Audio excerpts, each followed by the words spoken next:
We are all one heart, yes? Can you feel that experience, feel that love, feel that harmony within you? For we are all it. We are all a part of it. We are continuing today part 3 of our developing our spiritual mindset, of creating and uplifting our spiritual mindset using what the master teacher taught during the beginning of the Sermon on the Mount. He called it the Beatitudes, or we called it the Beatitudes. And it's really those ideas, the spiritual foundation of the teachings that were attributed to Jesus. And so what we know is that when we start to adopt these spiritual mindsets, that we are transformed. That we are transformed by the renewing of our mind. And so we look to deepen our experience of each one of these. And today, we're working on the first beatitude, and these two, I think, go together really well, the two that we're going to work on today. The first one is, "Blessed are those who hunger and thirst for righteousness, for they will be filled." Woohoo! So, anybody get a little niggle in there, maybe a little itch when you heard the word righteousness? Righteousness, especially when I say it like that. Righteousness. Or if I add the word in front of it, self-righteousness. So righteousness, when we look at it from a metaphysical standpoint, from a spiritual standpoint, righteousness simply means right thinking. So getting our heads, our thoughts in alignment with this right thinking. Getting ourselves in alignment with this idea that God is everywhere present, that God is in me and in you, and that we are all of one heart. Now, as we grew up, we might have had the experience of thinking of this word righteousness as the practice of living as a religious code. Anybody have that concept adopted? Or how about the idea of, well, your righteousness when you're carrying, this is from Eric Butterworth, your prayer book. I don't even know what a prayer book is. Does anybody know what a prayer book is? Maybe it's the Bible. Anybody? Is that righteousness to you? Have you experienced that in your life? Eric Butterworth says, righteousness is not the practice of even going to church. Unless it's Unity Palo Alto, of course. That's righteous. Or he says the repetition of pompous platitudes, because Jesus deals in attitudes, not platitudes. Yeah, Butterworth was pretty cool. So think about that idea. I had to make sure I understood what a platitude was, right? That's that saying that keeps getting repeated over and over again until it has no more meaning. It's lost its flavor. It's just the constant, over repeating of things where it doesn't mean anything to us. But what he really wants to hone in on is it's not the words, it's the attitude that you have. Because when you have the right spiritual attitude, the right mindset, then your words will follow suit. So the idea here is, blessed are those who hunger and thirst for right thinking. Blessed are those who are really striving for right thinking, for being in alignment with spirit, for being in alignment with your highest self. Now, we all might have some goals or some dreams or some things that we're seeking. You might be seeking something in your life like maybe more health or wholeness. You might be seeking more prosperity or maybe even more purpose in life. You might be looking or seeking to overcome some things, to overcome alcohol or smoking or overeating. You might even be seeking to achieve a goal or to just do life a little bit better. Can you find yourself in any of those ideas where there is something out there that we're seeking, some greater expression of ourselves? Now, this idea, as I was going through and thinking about this idea, I'm also taking a class on Saturdays. I'm in my third quarter of what's called integral ministry. And it's where I'm learning how to apply integral theory to this concept of ministry, because consciousness is changing. And as consciousness changes, culture changes. Has anybody seen any culture change in the last 10 years? Let alone the last 3 years? Yeah, culture's changing. And when culture changes, one of the last things to change historically have been churches, because we're so stuck in our old way of thinking. And so this class is all about loosening up and letting go and seeking not the structure, right? Not the platitudes, not the repetition, but seeking a new experience and a new expression, seeking a new attitude. And when I was in this class wrestling with this idea, one of my colleagues was talking about this idea of he said that he's in a few AA programs, and one of the things that one of his sponsors said was, what you put on the inside is what you wear on the outside. Now that is true on so many levels. Not just the physical level, right? What I put into my body, I'm going to wear as I walk around in the world. But it works on the level of consciousness as well. The thoughts that I put into me, I'm going to express. I'm going to show. So what mindset are you consuming? What mindset are you holding throughout the day? And what are you hungering and thirsting for? If we all have those goals and those dreams and those things that we're seeking, how thirsty are you for it? Is there a lot of passion in it, or has it just become a platitude for you? You know, I've gone on a few diets in my time and different ways of trying to lose weight, and I want to lose weight, and I get to a certain point, and it's a platitude at that point, right? It's good enough because I don't have the hunger and thirst to be even more healthy, or being more spry, or being able to climb those hills a little bit easier. I've been on the road of my spiritual journey, my spiritual path of learning new things and growing, and then I get to a platitude. Anybody get to a plateau where you're just like, the view's pretty good from up here, I'm done. I'm good enough. I'm going to sit right here. Even though someone up above me is saying, gosh, the view is even better up there. Yeah, that's all right, I'm good. Until I decide I'm hungry and thirsty for more. So that hunger and thirst is really that striving, that being passionate and being excited about being in alignment so that you can create and experience a life that is more appealing to you, that we can do life better, life gets better, whatever you want to call it. You're seeing things through a new perspective. So what thoughts, words, and attitudes are you consuming? And how does it show up for you? How are you wearing it in your life? So as you think about those things, if you think about that one goal or that one desire, that one dream that you're really looking for, how can you amp up your own passion for it? How can you shift your mindset around it so that it is important enough for you to really go for it? To let go of the fear of success, the fear of failure, the fear of what other people are going to think. Whatever those fears are, let them go. And just really go for it. And so I love this idea. Eric Butterworth had this affirmation: I seek with all of my heart and mind, and I shall find. I seek with all my heart and mind, and I shall find. Would you affirm that with me together? I seek with all my heart and mind, and I shall find. That was good practice. Let's do it one more time. I seek with all my heart and mind, and I shall find. And what you find is how you are seeking. What you find is the mindset that you're coming to the world.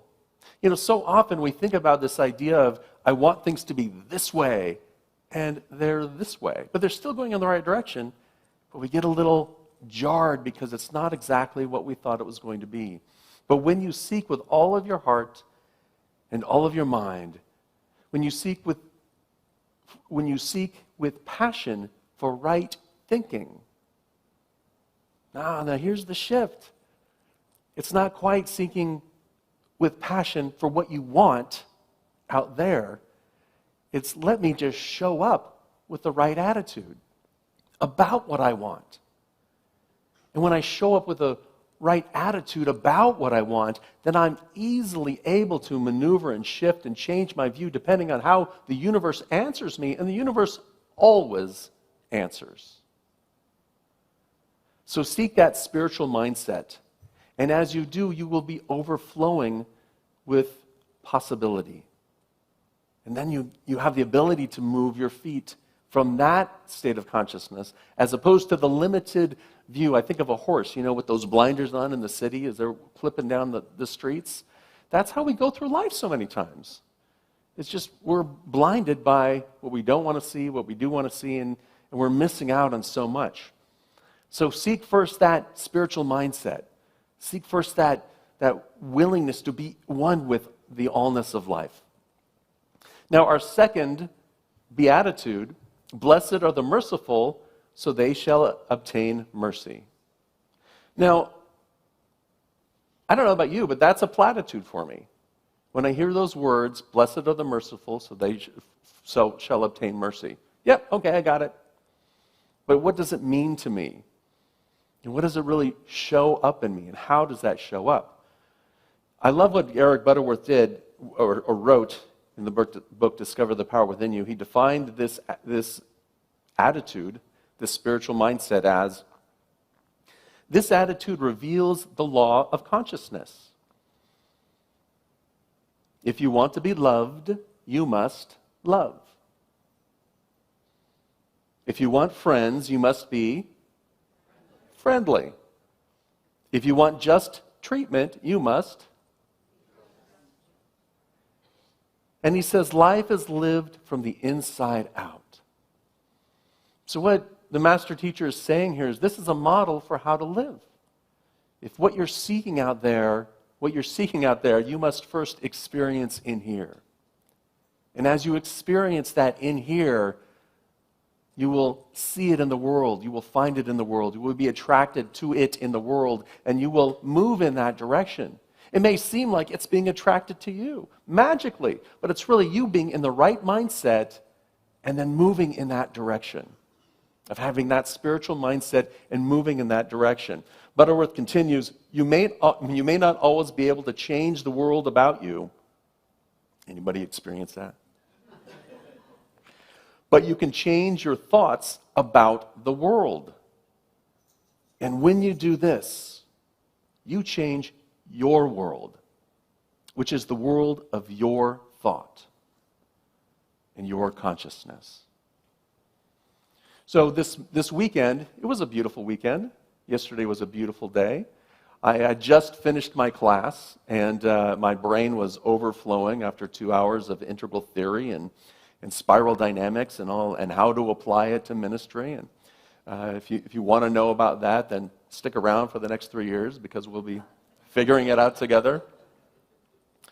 And so I was unwinding, right? My brain was full. I was unwinding my brain, and I'm just relaxing. And Ray is home. Ray's got in the Cinderella ballet coming up, and my wife Tiffany and my daughter Ray were fixing her outfit, bejeweling her costume. She's one of the fairies, and which is a pretty decent role. It's a good big role. And so they're all excited about that. And the phone rings, and Tiffany's phone. So Tiffany picks it up, and I can tell immediately it's my son, Ethan. Now, so Ethan is heading off to Santa Cruz, Capitola, to visit his girlfriend and his girlfriend's family for the long weekend. So he's heading up towards Santa Cruz, and I hear one side of the conversation. Okay, was anybody hurt? Yeah. So what emotion did you just feel? Now think about that as if it were your 17-year-old son or child. So, okay, and is everyone is everyone there? Yes, we're trading insurance. We're getting pictures of everything. No one's hurt. Car looks fine. And then here's what happened. And then we're moving on. What else should I do? So we talked about get everyone's phone number, blah, blah, blah, blah, blah. You know all those things that the parents talk about. You know what they're talking about, right? You know what to do if you get into a little fender bender, right? I don't have to go there. Get my emotions back in check here. So he said, okay, he does all the things. I'll text it to you when I get to Capitola. So he starts up the hill to go on 17 to go over the hill. You go up the hill to go over the hill. In this particular case. Not always. That's a different talk. So, yeah, this is a good one. So, He's like, okay, so first, is everyone okay? Second, here's what you do. Third, what the heck did he do? What did he do wrong? Fourth, okay, it wasn't his fault. So it turns out, they were all coming onto 17 from Highway 9 in Los Gatos, and there's a lot of bushes, and it came to a stop, and the person in front of him stopped, he stopped, the person behind him didn't quite stop soon enough. Bumped into him, bumped into the front car, they all got off, everything's fine. Whew. So where's my spiritual mindset now? I'm like, okay, everything's okay. No one's hurt, everything's fine. 10 minutes later, there's another phone call. This time on my phone, because apparently Tiffany wasn't hearing her phone. So the second phone call was, okay, the car stopped. All of the lights are going on. There's smoke coming out of the engine. I pulled off the side of the road, and I turned, and some guy came up who had a firefighter, T-shirt on, and told me to turn off the engine. I mean, these are things that you don't think about, right? This car's smoking. Do you turn off the engine? If you're a new driver, maybe you don't think about these things. So I'm sitting there thinking, of course you turn off the engine. Where's my spiritual mindset now? So it's like, okay, we're coming to get you. So you're safe. You're off the road. It's a giant turn off on 17. They now have like 3. Right? Normally it's like this narrow. He was at one of he stopped. Amazingly, he had the insight to stop at the right place. Not amazingly. See, there's my spiritual mindset again. Where is it? What did he do wrong this time? And as we're going, we get in the car, and Tiffany and I are driving up there, and I'm calling AAA, and they're meeting us there.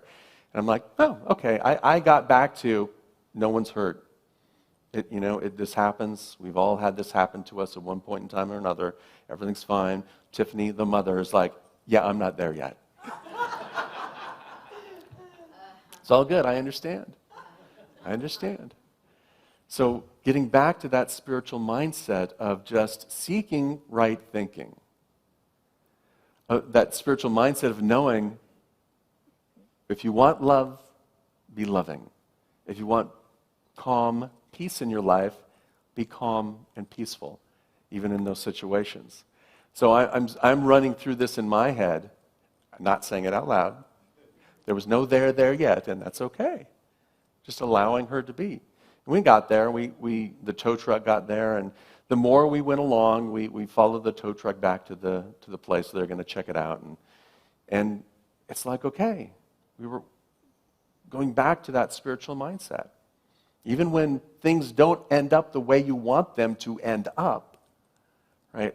I would have loved to have said prayers and have him magically appear in Capitola without a scratch. That's not how prayer works. Prayer gets us our mindset to that highest point of thinking. That's what prayer is, getting us into that spiritual mindset that we are one regardless of the situation. And it's not always easy. I think when we're there, it feels like, what did I call it? Passionately shining.